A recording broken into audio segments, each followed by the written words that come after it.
Okay, you can stop dancing now, Tim. Tim is all filled with energy. He just got back from the beaches of Puerto Rico. Yeah.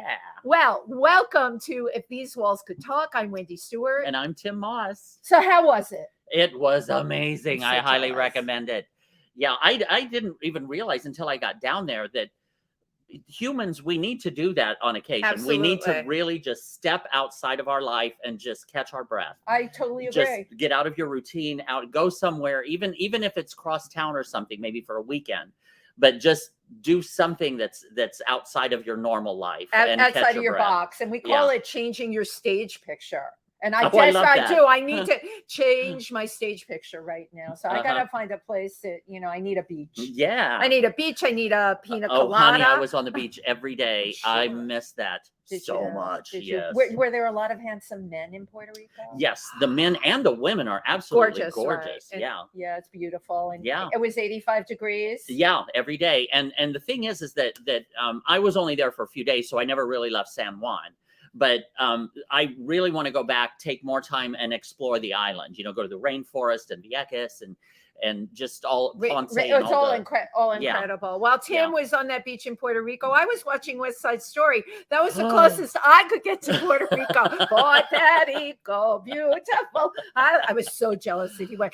But isn't that the most incredible film? Yeah, the film was really incredible. I think I shared with you.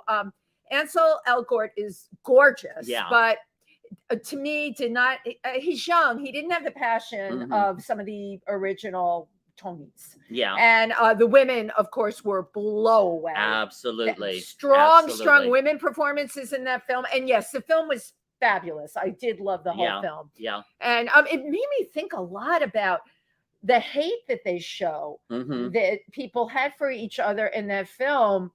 I didn't connect to years ago, but that's the kind of hate you often see now. Yeah. Well, it's the hatred, unfortunately, seems to evolve. Right. Because at that time, it was the Italians and the Puerto Ricans, how they hated each other. But before that, it was like the Irish and the Italians. And like everybody always has to have some reason to hate a group of people. And now it's just evolved into whatever it is now. Right. Maskers, not maskers, vaccinated, unvaccinated. Yeah. You're this, you're that. Oh, please. Muslims, Mexicans, this one, that one. They just have to point fingers and with hatred. Who has time for any of this? Because I agree. Tim and I have to think about really important things like the Glam Awards, which is this Sunday. And we're nominated. Yeah. This very podcast is nominated, and if you follow us on social media, this was Tim's great idea. We interviewed Vicky Villainess from Shea Well, no, Parade. this was actually Vicky's idea. Okay, it was Vicky's idea. Yeah, but our interview is running with Vicky Villainess, Ari Kiki, who does a podcast with Vicky Villainess called Shea Parade. I do love the name of that. Was not available, so we have Vicky. Vicky's fabulous. Please, you can find it on our social media. And what are you wearing to the Glam honestly, it's not going to be much, but it'll be sparkly. Okay, good. We're all coming. We're all sparkly, and I have to give a shout out here. Tym Moss, Chauncey Dandridge, Satanya, and a host of our other friends were all nominated for the best nightlife people on the Thoughtessy list. Oh, yes. Yeah. Yes, we made the thought list. It's called the Thought List. And what is Jim Silvestri. It's Jim Silvestri, but what does he call is it like top people in nightlife or what is it? I don't know. I'm not sure. Yeah, New York City nightlife. New York City nightlife people. And he is out every night. Jim's amazing. Jim does the Thottessy schedule, which is a schedule. We're on it today because he always announces, like in Midtown at these clubs at this time, this is who's performing. In downtown, in Brooklyn, in Queens, online. We're online today. So a shout out to Jim Silvestri for supporting our community. Thursday night, Rock Bar, Be There or Be Square. Yes. Jed Ryan and Clover Welsh are having a launch of their new short, Modest Male Exposure. And we will be there talking to the cast. Yes, we're going to talk to the cast. And I'm bringing birthday cake because, as you all know, January 15th was my official birthday. Yay. However, I celebrated all month. Exactly. Thank God. What did my daughter tell me? I'm like an attention-grabbing person.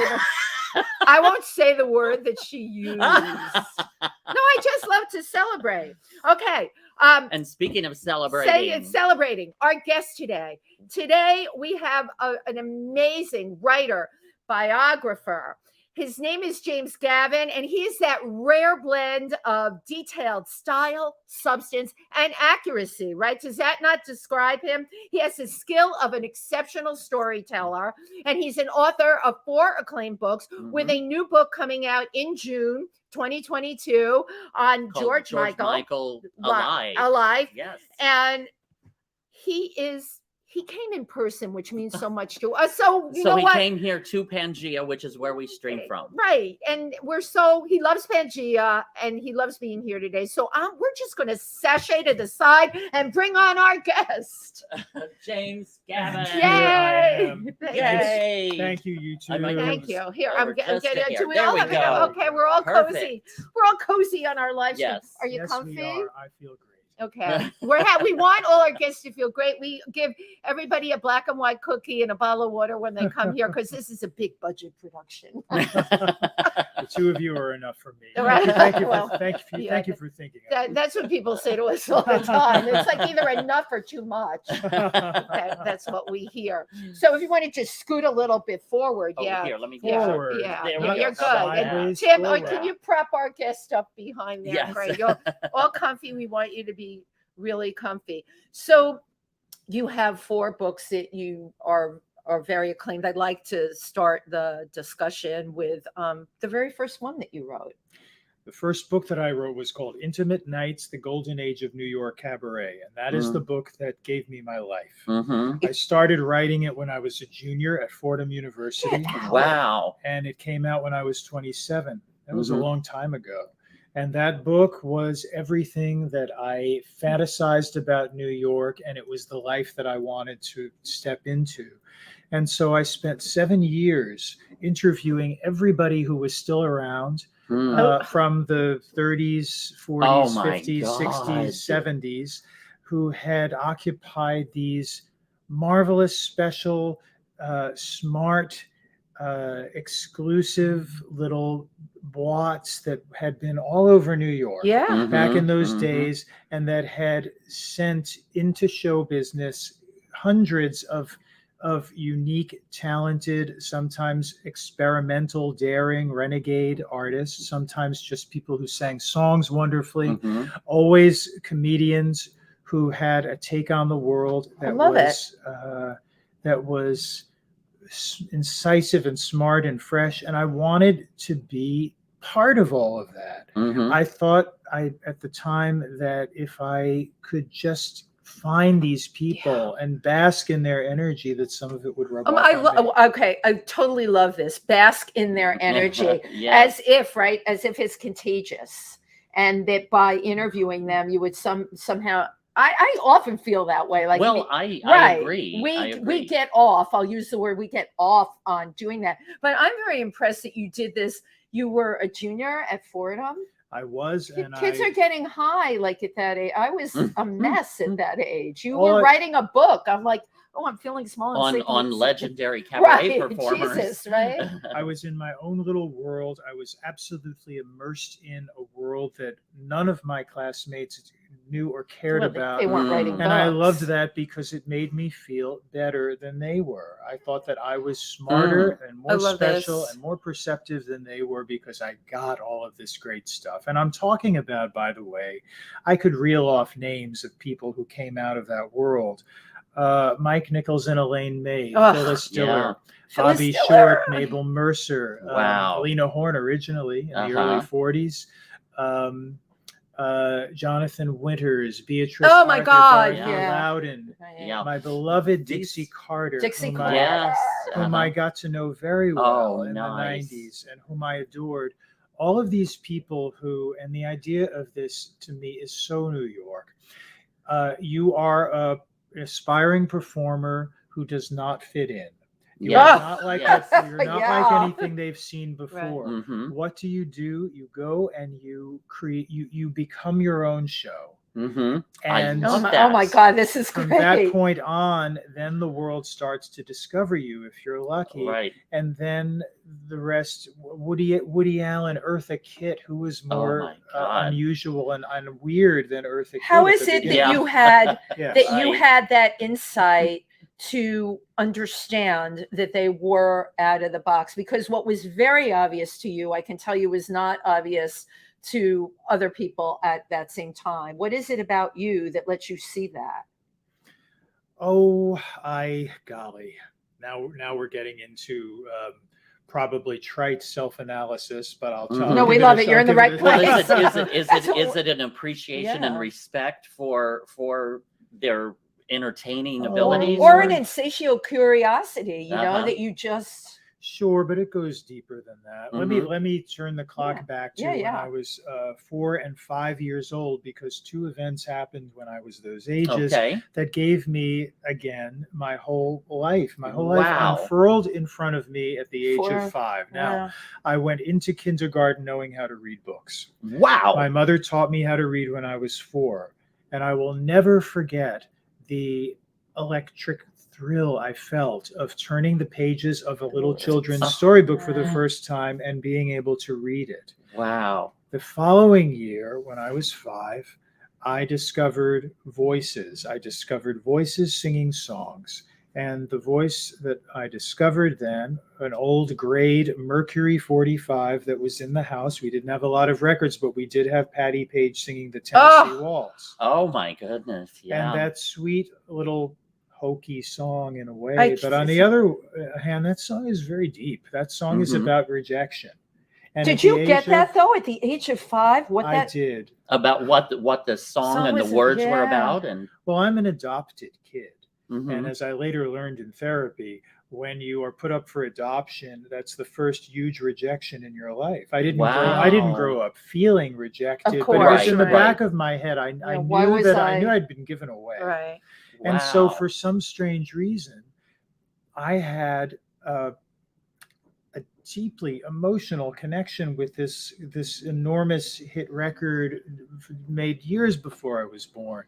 And so the two of these things combined, the ability to tell stories and touch people, is something that I aspired to. And so from that point on, the rest of my life furled out in front of me. My God, I hope you appreciate at such an early age, you tapped into your purpose and your passion of life. That is so fortunate. Wow. I appreciate it. On such an empathetic level, I mean, it's unbelievable that you could feel that at such a young age. That's wonderful. A much older soul in a child. Well, things were not so great at home. See, my father drank until I was 16 years old. And I had created a shrine for myself in our apartment in Yonkers, which was my big bedroom, that I filled, even at that young age, I started filling it with books and records. And I created, and I also collected and love to this day the golden age of radio, old radio shows. Wow. So in I grew up mostly in the 1970s, I'd say the mid 70s onward. And I had no idea what was going on in the 70s, really. Nor did I care, but I could tell you everything that was going on in the 1940s. Right. The past can be a very comforting place to live in when the present is not so great. Oh my God, that's a t-shirt. Am I right? Yeah. Right. Because it's safe. It's already been lived. It's interesting because I grew up with a mother that came out of the Depression, who modeled with Lucille Ball and Shelley Winters when Shelley's name was Shirley Shrift. What I hated most about my growing up, my mother could never connect to anything I was saying or doing, because everything that I would say would be met with a platitude from the past, something from the 40s, or, something that had come before. So it's interesting that your present was taken from that past. Well, I was a little weirdo and completely living in my own world, and my bedroom and the library, the public library, became my, I hate the expression safe space, but they really were my safe spaces. I felt that that everything, the best of my life and everything that I wanted could be found in the grooves of old records. That was all you needed. And on the shelves of the library. Who did you kind of migrate toward? Like, who were some of your influences musically? Women's voices have always turned me on a little bit more than men's voices. I have male singers that I passionately love, but there was something about women singing about life and love and pain that really spoke to me. And one of the very first people, and I eventually wrote a book about Peggy Lee, but Peggy Lee did it for me. Even on old Capitol 78s when she hadn't fully matured yet, I heard something between the lines of what she was singing that captivated me. There was a sense of darkness and struggle. There were hints of turmoil in her voice. You liked the turmoil. Oh God, yes. Yeah. And probably could relate to it. Yeah. Yes, that I instantly picked up on this. I have, and to this day, I have antenna for that kind of thing. If it's there, I will detect it, and I'm drawn to it like a moth to the light. Definitely an empath. You can pick up on people's pain, and that's kind of tough sometimes, you know. Yeah, that can be tough on you. Really tough on you. Peggy Lee, isn't it? Is that all there is? That all there is? That song has just. I've always loved that song because of what it says, of what those words say. It's one of the, to me, the most honest, painful songs that I've ever heard. It was quite a philosophy for me to connect with when I was 11 and 12 years old. My God. But it just spoke to me. And there were other voices that I could list as well. Doris Day touched me greatly. Doris Day has so many dimensions as a singer and so much depth. I was drawn to sad songs much more than happy songs. Right. And to this day, sad songs are where I live. Isn't that odd? But they touch me more. No, because it sounds like that was what you could relate to. That it was kind of the base of your growth or of your existence was. What about like Billie Holiday or Connie Francis or? I was aware of Billie Holiday as I was aware of Connie Francis. They didn't enter into my personal pantheon because the way we respond to any work of art is in our DNA. It has everything to do with how we were raised and what we were exposed to and what we were feeling, and all of those things are what create that connection. When we look at a painting or hear a song or a voice, speaks to us. It speaks to us in a very personal way. And you said, thank you for pointing this out earlier. I really was one of the lucky ones because there was never a time from childhood onward when I had to wonder what I was going to do when I grew up. Wow. And also, I mean, that if you wanted to experience joy, you could pick up a book or turn on music and be able to absorb it from there. Or if you were in a melancholy mood, you could pick up a book or turn on a song. Or, you know, that's so interesting how you tuned into that at such an early age and were able to apply those feelings throughout your life. That was fulfilling. Yeah. I'm wondering, did you have friends that you got along with? Very few. Okay. I kind of knew that would be the answer. Growing up, I always had one or two pals, but the voices on records were my friends. They were so these voices were so vivid to me that they became real people to me. And I heard these people singing to me. I felt like these women understood what I was feeling. Isn't that remarkable that a voice on a record can do that? There are people that are so intuitive and sensitive. Do you know what I mean by that? That they see and hear things that other people can't. And what you're telling me is that's exactly who you were and are. And I'm wondering if your mother understood that in you growing up. It's hard to have a kid like that. I was misunderstood in you know, I was emotional. I'm too emotional. That's all I was told. When I realized I could see and hear things that other people didn't, and that's your gift. I mean, and the proof is in, you know, what's gone on. When I read your who's who of all the interviews that you've done on your bio, it was just like, oh my God, this is absolutely daunting. Talk about somebody following their passion from the time they're 4 or 5 years old. I love interviewing. I love talking to people about their lives and asking questions.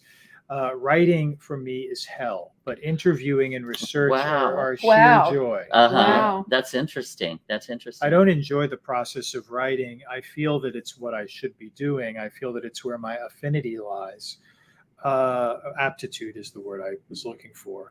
But sitting down with someone who has led an unusual life and asking them a lot of questions about how it all came together is thrilling for me. Right. No, that's what we're doing today, and I can tell you, we totally. How does it feel to have the tables turned? The tables are turned. Oh, I've done this a few times in my life. Right, not your first. It feels a little strange, actually, because I would, if I had my druthers, I would be asking you too all the questions. And but thanks for putting me in the hot seat. We love having you in the hot seat. It's so fascinating. So I'm sure as you were growing up, those older songs that became very familiar and some of your favorites, you could always rely on them. You know what I mean? You could always, you knew they were there. Like, I don't know if I'm explaining that correctly, but like you said, like an old friend, you could rely upon to bring you out of a funk or to make you feel a certain way or to help you out. And did that time frame, the time frame you were saying, like the 40s and the 50s, artists from there, did you ever expand it into the 60s and 70s? It took me a long time. Yeah, it took me a long time to open my ears and eyes to the present. Wow. Because I was so enmeshed in the past. Funnily enough, being here at PANGEA reminds me of this. It was not until, I would say, the mid 2000s, as late as that, the mid-aughts, as we call it, 4 or 5, when I had been, up until that time, I had written a lot about what I call the uptown cabaret world, the world of the great American songbook, and a traditional style of performing old songs. And I began to sense that there was something I was missing that was pretty exciting. And Kiki and Herb. Oh my God, of course, were the portal through which I entered the present. Justin Vivian Bond, who's just over at Lincoln Center at the Rose there. Theater during 3 nights. Amazing performer. And around 2005, I went to see them at Fez for the first time. Right, I remember that. And I didn't know any of the songs that they were doing, and the audience was in absolute stitches, and I was sitting there mystified. Not mystified. I knew that I wasn't getting it and that I could if I worked at it a little harder. And I stuck with it. I went back to see them again and again.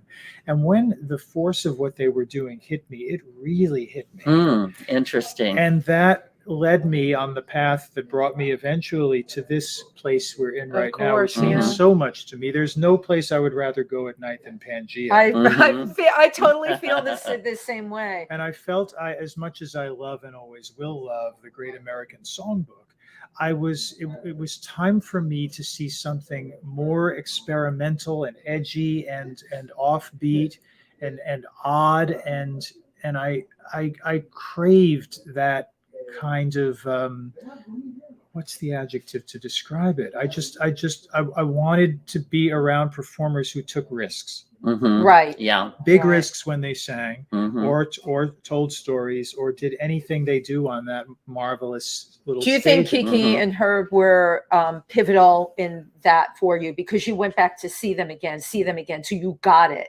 Do you think that was a turning point in who you were? Oh God, yes. That is so interesting. And that kind of opened up new possibilities to expose yourself to more contemporary artists or acts that was out there. I think that as we get older and live through more things. I think we should become more responsive to more different kinds of agree. art and voices. Rather, I would never want to Right. be set in my ways and see my taste just shrink down to a few things that I feel comfortable with. This is so funny because I think for most people, it's absolutely the opposite. And I can say for a lot of the people I know, the older they get, they want that smaller, safe world. It is much more challenging to bust your world open. Yes. Now, one artist that I would like to ask you if you have exposed yourself to is Penny Arcade. Do you know Penny? Yeah. I've known Penny now for several years, and I really treasure Penny Arcade. I told her to tune in today she too. Incredible? She's incredible. I saw Penny Arcade for the first time. If you want edgy. Well, that will. There's so much I can I have to tell you, in the 80s when I saw her, didn't connect. We were so far on the spectrum apart from each other. Saw her show Bitch Dyke of Fag Hag and Whore at PS, what was it, PS 22? 122. Yeah. And I enjoyed her. The talent was there. You know, when I connected with Penny was probably like 6 years ago. And this is so funny. She's going to kill me for saying this. What she was saying was so mainstream for me at that point in my life. She not only picked me up at that point, I'm sure there's a gazillion other people, because she is a spokesperson for our time on such an, it's so funny that you mentioned that. And like what you were saying about as you get older, you should be expanding. All of a sudden, I not only understood everything Penny was saying, I'm like, oh my God, this woman is freaking brilliant. Absolutely brilliant. Well, Penny has a quality. People often call her monologues rants, which they are in a sense, but they're rants that come out of frustration when something that you passionately love has gone off the tracks. And you want to draw people's attention to it and somehow make it right again. And Penny does this. She can discuss the most caustic or upsetting subject matter with an enormous sense of irony and humor, and she can make us laugh at painful subject matter. Cupcakes from Sex in the City, Magnolia Bakery, that's all was in like the cupcake culture and what it she takes those things that you kind of think about, but she puts a face on it, she puts an opinion on it, and you find yourself saying, oh my God, yes, that's what I feel. It's fun. What she does is fun, but it has rocked a lot of people's worlds for decades now, because especially we who are big city folk, who are fascinated by the panorama of New York City, and have watched New York develop in ways that we don't always like. And there's something very comforting about listening to Penny speak about this place from a place of love and frustration at the same time. Absolutely. But isn't that how we all feel? Because it's disturbing, but it's a positive type of it's bringing it to light. Shining light on these dark areas. Light and actually telling the truth. I freaking hate all the sugarcoating people do out there. She really not only says it like it is, she says it from her perspective. And people could say, well, that's Penny's opinion. But you know what? If you listen to what she says, it's like, aha, that is exactly what's happening. She has a rare way with words. And at the end of a Penny Arcade show, I feel wonderful. I do. She does implant a sense of hope after having pointed out so many things that bug her and that bug us all. We feel like there's somebody there who understands. And that somehow out of that, things will get better. So you got to know her better from coming down to PANGEA. I too saw Penny for the first time at the Ballroom, which was my home away from home in the 80s and early 90s. That would have been the early 90s, I saw her there and I wasn't ready for it yet. My brain was too locked that was same. into another age. So I had to grow up and mature before I could connect with something that special. But it's amazing. It totally happened. Carol Lipnick has performed here. Now, I knew of Carol Lipnick from Sweetie. My friend Sweetie would lip sync to some of Carol's songs. Sweetie would tell me all the time about Carol. Ironically enough, I was here right before they shut down New York for Carol's performance. I was here that same night. That's right. We didn't know each other, but my God, could the timing, who else before they're shutting down New York, before the world is in this cataclysmic state, Carol Lipnick's on that stage. And I was just completely riveted that night. You remember what that night was? It was almost like a witchiness took over the room and you were spellbound. You remember how she started the show? No, tell me again. Welcome to the last show in the world. Right. Welcome to. Wow. Yeah. Wow. It was. Uh-huh. There were maybe 25 of us in there. People were already afraid. And there was Carol on that stage. And I was mesmerized, absolutely mesmerized. Carol Lipnick is in our life, is in my life, certainly, but a lot of people's lives because of Penny. And back in 2014, when my Peggy Lee book was launched, I was doing an appearance at Barnes & Noble, and a group of people that became important in my life, including Penny and Carol Lipnick, were there that night. And I knew that PANGEA existed at that time. The back room was operating as a cabaret, mostly for American popular song singers. But dear Stephen Shanahan, yes, we love Stephen, right? We love Head Stephen. of the office there, was there that night, and he invited me and my whole gang of friends down to PANGEA. Love it. And here we were, and all of us instantly recognized Jackie Rudin was there as well. Oh my God, Jackie's amazing. We all recognized there was potential in this place. And it being here in the East Village, 2nd Avenue between 11th and 12th Streets, we saw that this would be a home for a special kind of performer. Right. And all of us together, I would say, helped reroute PANGEA a little bit and make it a home for downtown performers who are not like the uptown performer. Right, exactly, exactly. Although with what's happening in New York now, to me, there's going to be a lot of crossover because what the pandemic has done, it's pulled out a lot of the boundaries and a lot of the stops. And I'm curious to see once we get out of this somewhat, because I can't predict how far out of it we're going to get. I'm curious to see what happens in those worlds. Are they going to mesh together? What do you think? Boy, you're asking me to look into my crystal ball. I do that a lot. But what does your heart of hearts tell you? Do I think that somehow we will come through this bleak period and there will be more exchange, connoitering and exchange? Yeah, connoitering. Yeah, less boundaries. It's hard to say. It's really a tough one. I would like to think that it's possible. I haven't seen signs of it yet. Right.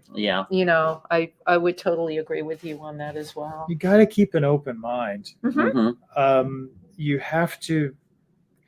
I have young friends. I have older friends. I think it's very important to have friends who are much younger than you. Totally agree. Absolutely.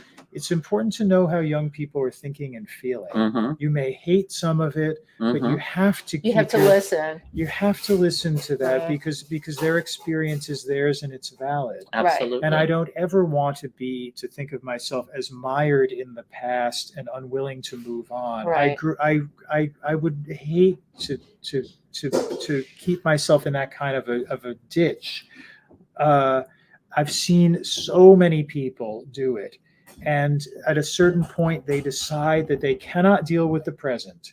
And so they put their blinders on and they live in a place that's comfortable for them. And from that point on, it's as though nothing else has happened. Honestly, James, I do think that is human nature. I constantly say to Tim or my husband, Alan, I feel like I'm going against the grain all the time because I am not hanging up my toe shoes.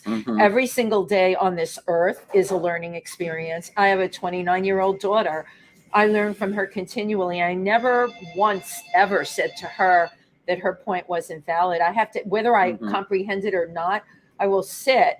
I'm sure you probably do this. I will think about what she says and why she's saying it and where she's coming from. We all have to remember their life experience is very different than the earth that you and I grew up on. Well, that's the thing, is life and society will always continue to change and evolve. Right. It'll evolve. And when we were that age, it was a completely different world, and we were exposed to completely different things. And then as we get a little bit older and the next generation behind is coming in, they have things that we never had. So their experience at that age is different.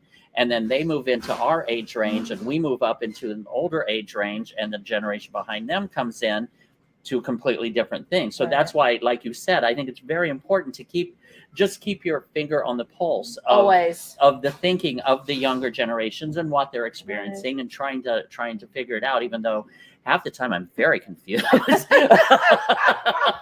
But there are always those just be open. There are always those special kids. I come across them on a fairly regular basis, and I think, where do you come from?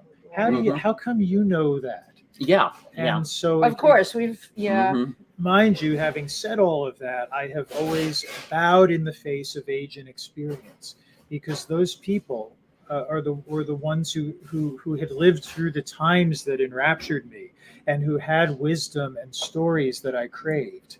And so that's where my heart is. Right. And sometimes, and I'm sure the two of you have found this as well, you meet young people who look upon us in somewhat the same way. Right. Yeah, who are curious about what we lived through that they were not around to see. But what we're all talking about, an ebb and a flow and a respect for generations. What I don't like a lot of the time, and I feel this often in New York, it can't just be about young.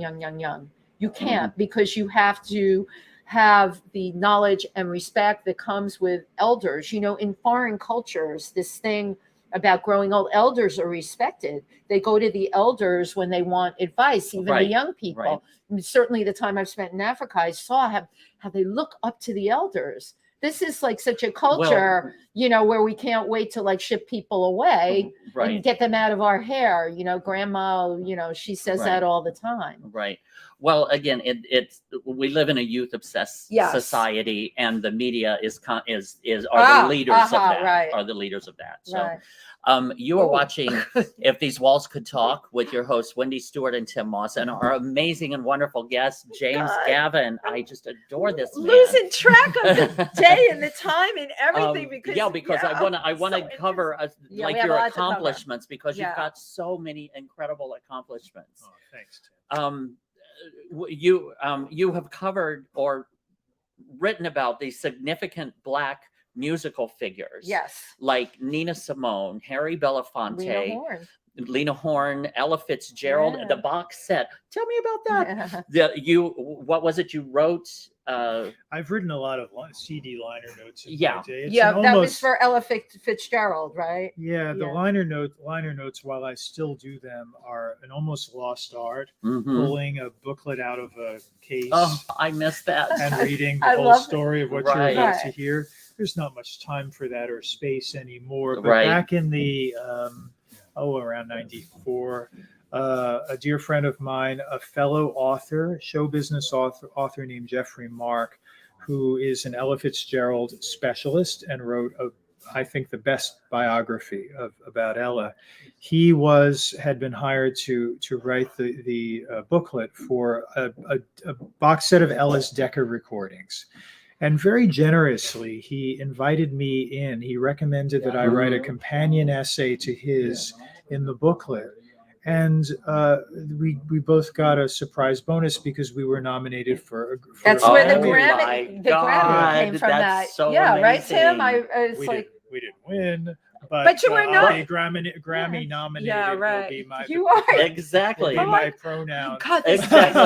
Dude, you're a Grammy nominee. So by work with it, doing biographies of Black women, this is certainly now more than ever a very sensitive subject. You are a white male.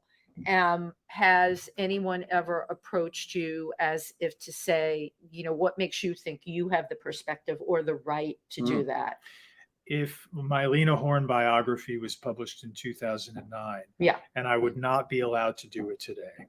Wow. You know that. Yeah, Huh. that's I would no publishing house would touch it with a 10-foot pole. Even though that story. Even though it would be factually correct and properly researched, and they still would not even allow it. No, wow. I'm lucky I got it in when I did. To answer your question, for that book I interviewed 300 plus people. Wow, my goodness. And when I was researching it between 2004 and 2008, so many people were alive. Original Cotton Club girls, lots of the old MGM. Oh, the stories. Yes. Can you imagine the stories? Yeah.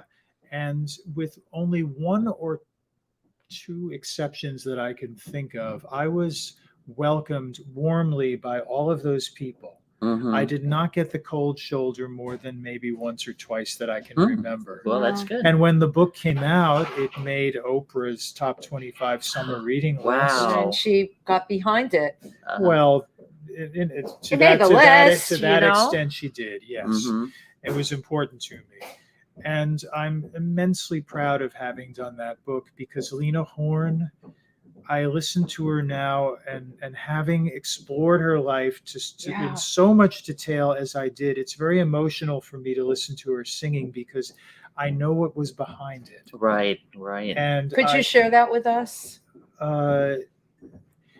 Lena Horne was and is perceived as immensely beautiful, privileged, Hollywood royalty, light skin. Wow. Certainly that. Certainly light skin. Which has a role in her ascent in the 1940s, of course. However, her behind that persona, what was there? Lena was the chosen one.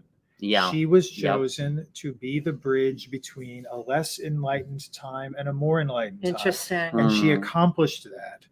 But the pressure that was on Lena Horne to be exemplary, to be what they used to call back in the old days a credit to your race. You would hear that phrase a lot. You're a credit to your race. Yeah. To be scrutinized constantly and to be perceived in terms of, it's hard for most of us to empathize with this, but to be perceived in terms of your beauty, so that you were looked upon as a beautiful creature whose beauty had opened doors for you. Undoubtedly it did. But Lena Horne, I'm so inspired by the fact that when she started out in show business, she could size herself up very with brutal honesty. She knew that she mainly looked good. She knew she had to learn how to sing, move, dress, everything. And MGM, she absorbed at the whole MGM, factory, the whole everything. MGM factory. And MGM, which I think has been unfairly villainized as somehow having oppressed or held Lena Horne back, they created the Lena Horne of legend.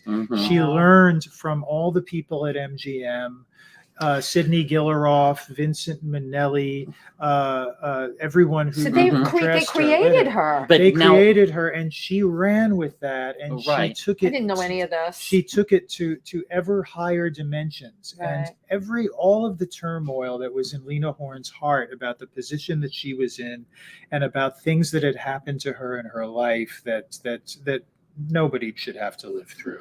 All of this was there in her singing. She was able to do something that the great singers can do. Her feelings were very close to the surface, and she could draw upon things and express them with a ferocity that was electrifying.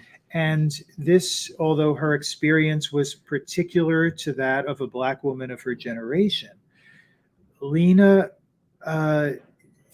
touched people of all possible all walks of life, who had felt marginalized, who had felt misunderstood, who had felt alone. And that's a great artist for you. Two things I have about Lena Horne. One is, like you were saying, the MGM kind of created her. But what does that do to the human being inside? You know what I mean? Because they told her how to walk, like Marilyn Monroe, how to walk, how to talk, how to dress, how to move, how to this, how to sit, how to, you know what I mean? And how it affects the actual person themselves. And the other question I have about Lena Horne, or my other observation, is in addition to that, she was in a way between the races.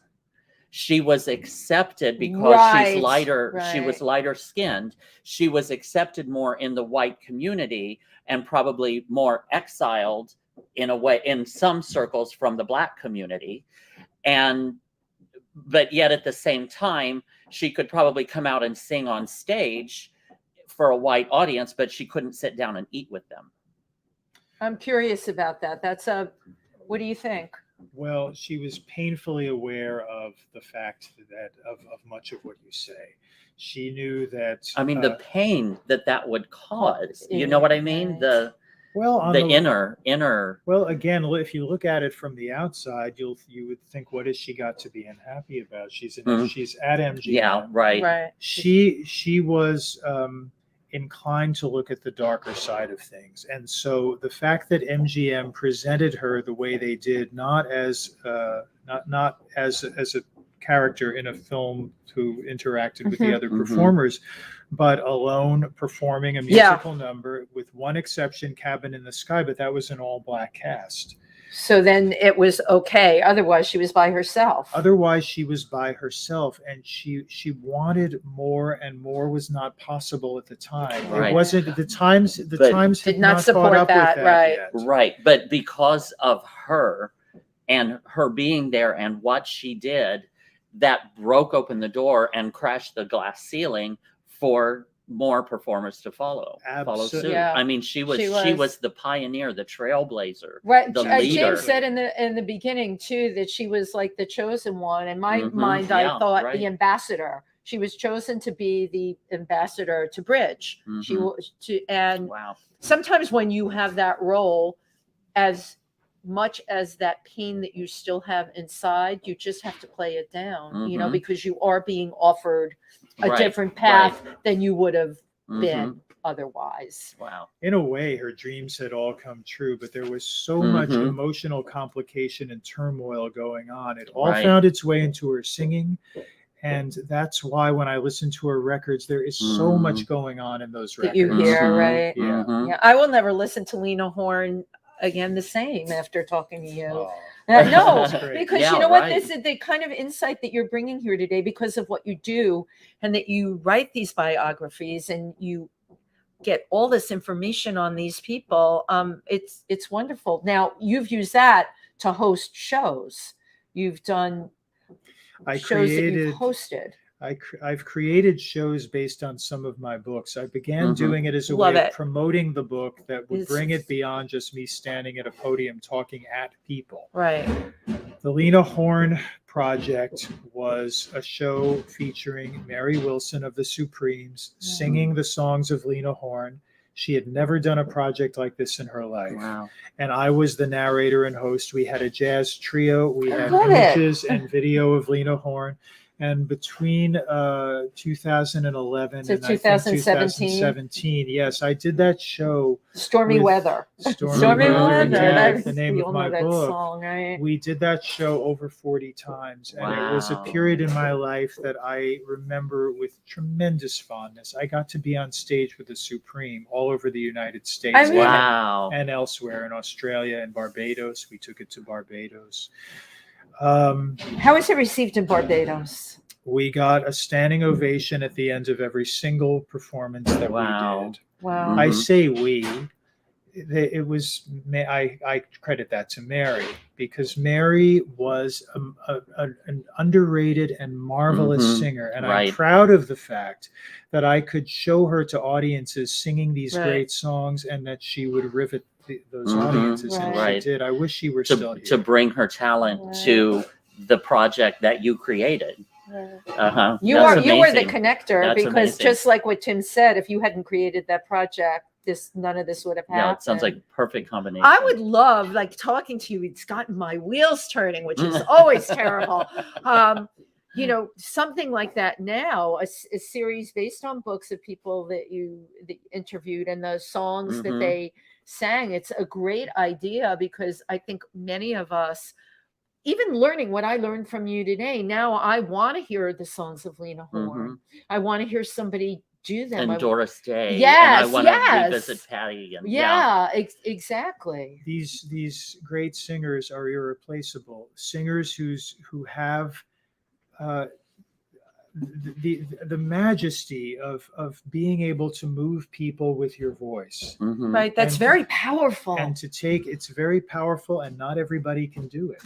Right. Not everybody is connected to what's going on in here and can send it out through their voices in a way that makes it universal. And the great singers that I love can do that. I will tell you, I just got to get this in. I knew Kobe Cole's name. I never knew him. Do you know Kobe? You know, I just met him here very recently. Kobe is incredible. I have never that is an unreal instrument with a well of. Have you heard him? Yes. It is like my heart races, and I just can't believe I didn't know him till my friend Nick Lyon told me about him and played something, and then I have heard him on that stage, and I want to say, honey, where have you been all my life? Magnificent, and the level of emotion that he is able to reach. Again, PANGEA, you can come here and see people like that. Isn't it wonderful in a city like New York, which is perceived as a concrete jungle filled with strangers, all thrown together? There are places like that where a group of strangers mostly can sit together and all share some moment of emotional truth and all feel bonded together in the night, in the dark, with this person on stage who strikes a chord in all of us. I'm speaking in cliches, but you know what I mean. No, I know. It's as if someone has taken a thread and sewed us all together to that person that's on the stage for that moment. It's amazing. Cabaret was always a haven for misfits, people who did not fit in elsewhere. And that continues to this day. And those are the people that I'm the most drawn to. I don't have any strong commercial sense at all. I was never good at being a journalist who can see what's really hot and happening. And well, you're not commercial. That's not you. Commercial at all. And at this point, I think it's too late to change. Yeah. Again, you're watching If These Walls Could Talk with your hosts, Wendy Stuart and Tym Moss, and our amazing and wonderful guest, the incredible James Gavin. Thank you, now, because one of the things, the thing that I love that you're talking about and tune into is the soul of these entertainers. And unfortunately, in today's entertainment industry, there are so many entertainers out there now that I know, that I've seen, that I feel are almost being robbed because they have the talent, but maybe not the marketability or the machine behind the vehicle. They don't have the vehicle. But there's group like the Kardashians that are making millions or hundreds of millions of dollars. For what? I mean, and it's so difficult, and it's so sad and heart-wrenching for me to see this raw, beautiful talent that does not get national exposure that I think they should, because that's the real talent. And I think it's kind of a common comment on our society in general, that they have the American Idol and competition where one person wins and 900,000 people don't, and who was it that said, I thought it was S.J. Perelman, but I don't think it is, no one ever died poor who underestimated the tastes of the American public. Right. The kind of stuff that I have, that I love and that I take pride in loving, I love it because most people don't get it. That's what makes me so uncommercial, and I tend to mistrust things that everybody gets. Right. But I think one of the goals of a capitalist society, and I'm basically for capitalism, but I think one of the goals is always to make more money than you made the year before. Absolutely. And capitalism is not concerned with letting art, the little flower burst right from between the cracks in the asphalt. Right. However, that is one of the revolutions that I am spearheading, is I want to make real art, bring real art back to American entertainment and to be appreciated. That's one of my missions in this world. I love that it's your mission, and I'm on the same page, but I will also say it's completely challenging because you were talking about the media before, and we are such a media driven society. I think, and I know you agree with me on this, we have to create our own little families. Absolutely. All right. And absolutely. The artists that we're going to work with, the artists that we're going to produce, we have to some way somehow find funding for all of that. That's the big connection. Right. Because you need money to do all of this. But I think you first have to have the intention. And it's funny because you described cabaret as, the people that were, not on the mainstream. I never thought of cabaret that way because those were my friends that I was coming to see in Don't Tell Mama or places like here. I never thought of them as not being part of a mainstream like you. They're my friends. They're really talented. So let's go see them. I never connected to the commercial aspect that person may never be produced and may always struggle. Right. Because it doesn't have that commercial flair to it. And the fact that they think they can make money off of it. That's insightful. Again, I go back to, we have to create our own niches, our own little islands. Absolutely.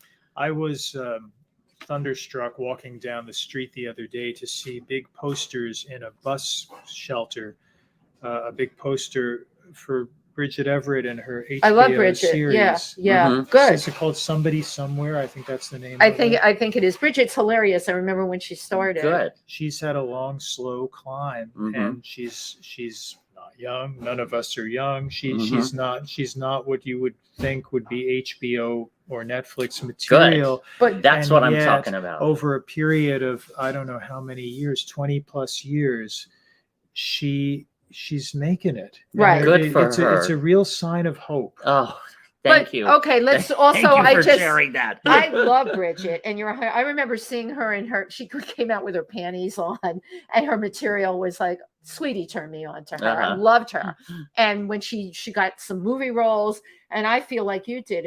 It's happening for her, and hopefully she got HBO. She'll be able to parlay, that into other things.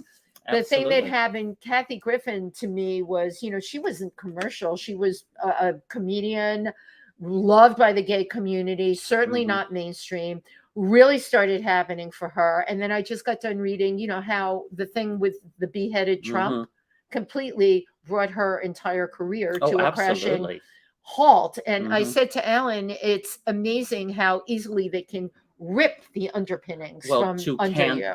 It's a cancel culture, right? Including Anderson Cooper, who was her dear friend, was like, "Bye-bye, honey." Yeah, I don't like Anderson anymore. I did. I don't like him anymore because if you can't get behind these people that are not mainstream, and so she did a not mainstream thing. Why was she? Well, she's a comedian. Thank you. She stepped over the line. Oh my God! Socially, but who makes these lines? Right, exactly. And how dare they? Absolutely. Anyway, I'm getting passionate. There was something about, before we move on from Bridget, there was always something about her that touched me, though, because although you could look at it on the surface and think, here is this potty mouth girl, who is out to shock. And yet there was always enormous pathos in Bridget that touched me. I felt that I was with somebody who was so desperate to be loved that she would do anything to amuse or get anything to get your attention. There was a dimension there that touched me. Right. That you could see. I felt it from the first time I ever saw her. Right. And it kept me with her for all those years. So now she's on HBO. God love her. I love it. And James, you see something that set her apart from everybody else. God bless you for having that vision. I love your the fine-tuned intuition.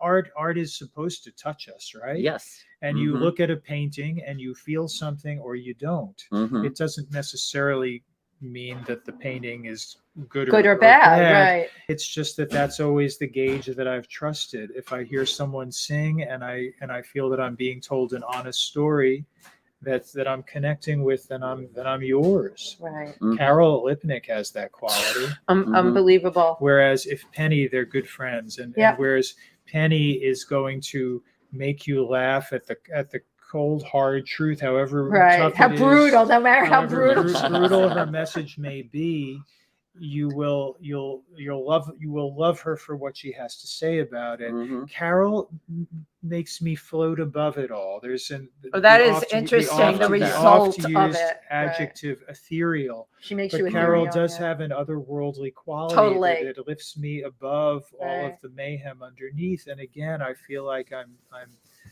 safe with her. Carol makes you. Yeah, Penny doesn't make you feel so safe. No, nor would she want to. No, that's not what any of us want from her. Penny is about the opposite of that. Penny is going to thrust you into something that you have been blinded to, right? And make you think about it, and make you laugh at it. She's brilliant, or maybe not laugh at it. There is people that get angry from it. Indeed, yes. Oh my God! We've got yes, and I'm sorry, we're not going to be able to read. Yes, we're running out of time. Oh wait, we have to talk about George Michael. Well, just 1 second. We're going to get. I want to get to your accomplishments, but we're going to. I'll have you give us a rundown of them. But yes, let's say hi to our studio audience. Carol Bradshaw said that Lena also had multiple sclerosis, which I didn't realize. I didn't know that. Wow. Catherine Elizabeth, who's a friend of mine who worked with Lena Horne, had said, Miss Horne knew how to code switch when she needed to. Code switch. Love that. Let me see. She also said she was a wonderful person to work for and with an extremely generous with her time and stories to us to learn from. China, and that was, she's also known as China. Catherine Elizabeth, I know as China Doll from the Platters. Hi, Teresa Saban. Thank you for always tuning in. And Nick Lyon, Evan Lawrence. Evan Lawrence says, like myself and people in my shows may not be sellable. If I was an outrageous drug queen, maybe. Okay. Hi, Suze. Suze is on.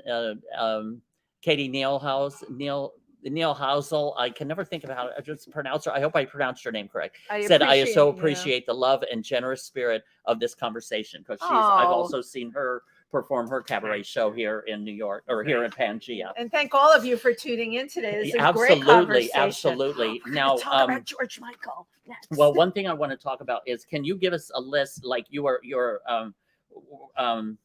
contributing writer to the New York Times? Well, I've been freelancing. I've only ever gotten two chances with Vanity Fair, but one of them was a feature on Peggy Lee. They ran the year she died, 2002. They came to you. Who better? My book came out of that. Yes. The cabaret book is #1, and then I did a biography of Chet Baker, right? And then I did Lena, and then I did Peggy. And coming in June is my next book entitled "George Michael Alive." George Michael Alive. Now, with all of these women, there's Chet Baker, of course, is not what. All of these other women. Why George Michael? What's the interest? Back in the mid-90s, George Michael released an album that was very successful in Europe and England, especially, and not successful here, called Older. Really? That David Geffen had co-produced. Okay. And that album, George's commercial body of work prior to that, all the big hits that we associate with him, you couldn't avoid them, but they didn't capture me. Again, my head was in a far different place at that time. When I heard Older, I was absolutely captivated by this melancholy, revealing, ethereal, wispy album. It was like a cloud that you were stepping into, and he was telling us stories about his life that were not aimed at the charts. Right. Well, and that's a huge difference. Is when they write to make money. Right. There's no soul there. Right. But when they write from the heart and the soul, that's when the rich depth is. Yeah. He had recently lost the love of his life to AIDS, and he was in a pretty devastated frame of mind. All that emotion. And this album, Older, is my favorite George Michael album to this day. Not that there are many. There are only 6 albums under his own name, 6 commercially released albums. And that album turned me on to George Michael in a big way, because I thought he was as great a singer as most of the great singers from this other genre we've been discussing, and that he had an enormous well of pain and sadness and confusion to draw upon, and he had flung that door open, and that album is a recorded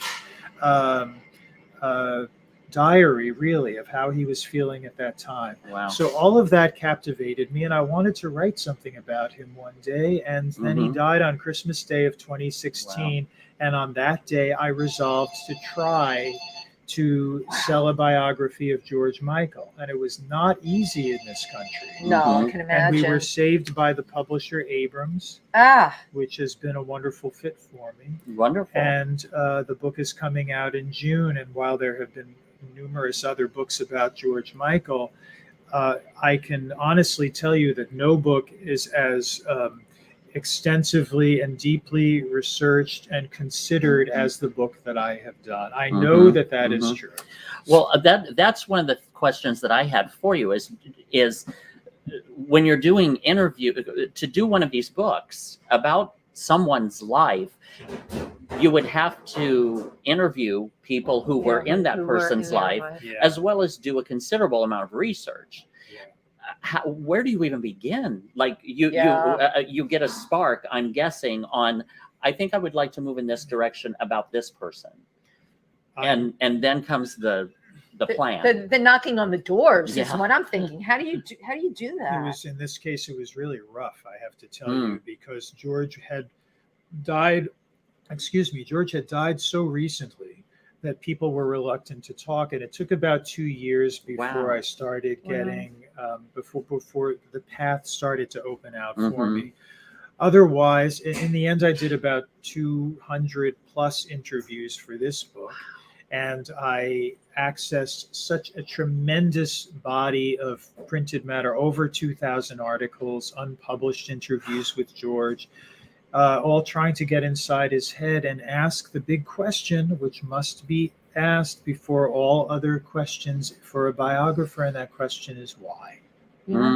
Yeah, why? Yep.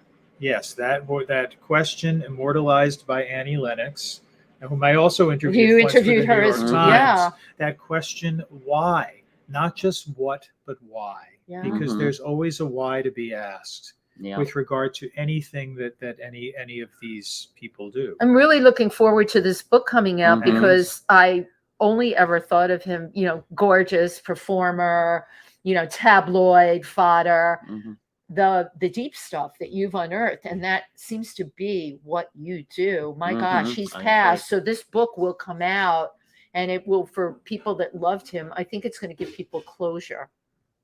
What a wonderful thing to hear. I never thought of that, but thank you so much for saying that. I'm really touched by what you just said. It would for me. I know that. I hope so. He has touched people the world over. There is not a country in the world where people do not feel connected to George Michael and love him.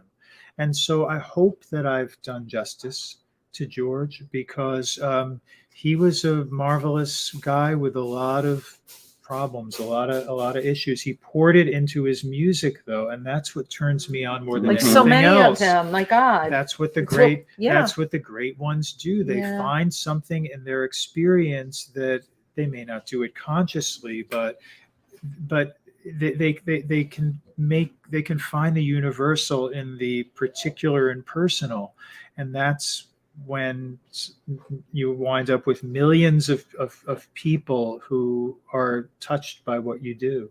Wow. Or even if you have 150 people who are touched by what you do.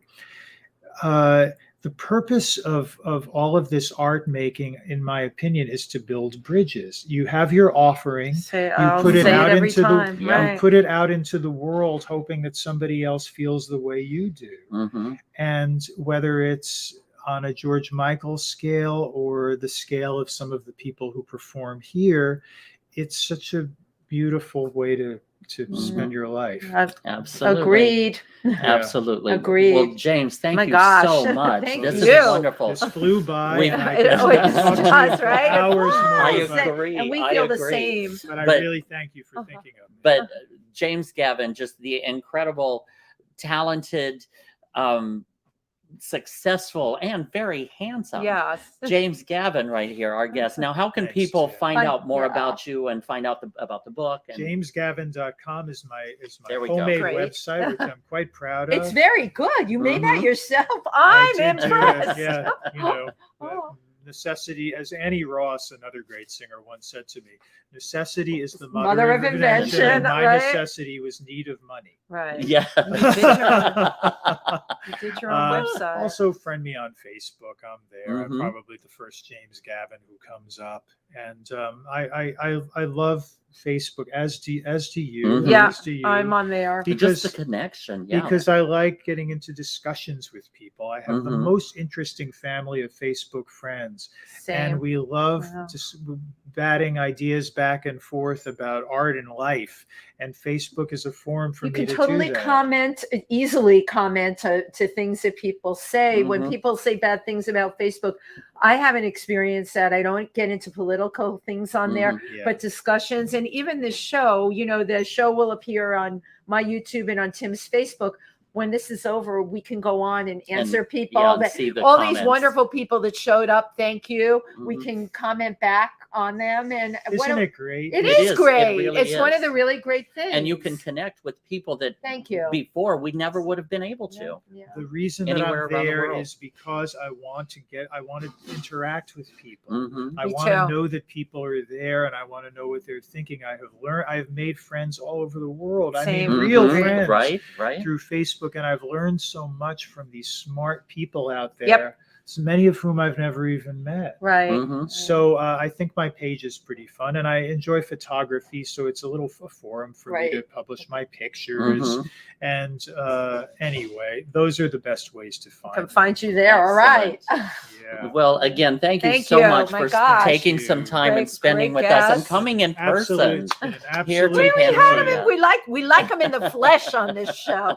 We can't always do it, when people are in LA, but it's always really special. Human Absolutely. contact is at a premium these days. Yes, it is. We right, feel that right. way. And it's what makes my life sweet. It's these moments sitting here in between the two of you, shoulder to Thank you. shoulder, is a Mhm. beautiful experience, and I And thank just you. the feeling, the exchange of energy, and Right. I love that. Right. I love it Absolutely too. love it. Thank you Thanks, so Jen. much, Thanks, James. Thank you, Lindsay. James Gavin. Thank you, Bye, everybody. everyone.